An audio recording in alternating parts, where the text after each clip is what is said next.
Çfarë politikash do kërkoje ti të ishin ekzistente që mund të vinë në ndihmë nënave të vetme?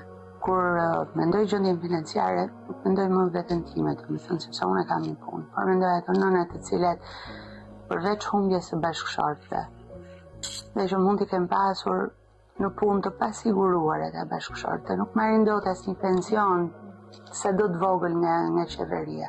Çfarë ndihmë u ofrohet këtyre nënave që mund të jenë duke rritur 2, 3, 4 fëmijë, nuk e di. Dhe kur mendoj këto nëna këtu më vjen të ulë ras, sepse e di që nuk ka asnjë lloj politike sociale në mbështetje të këtyre kategorive.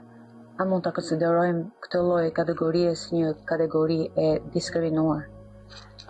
Për mua është plotësisht e diskriminuar. Sepse nuk është se kanë të drejta të kërkojnë edhe të hapin gojën të kërkojnë. Për mua do ishte e hajrit ti siguroje një punë, ti siguroheshin të ardhur e shtesë, ti siguroje një banesë nëse do ishte e nevojshme që të kishin një banesë. Nuk e di se çfarë shteti nuk e di, ka një mënyrë që mund ta përdori ato politikat e veta sociale. Nëse do të punojnë në drejtimin e duhur.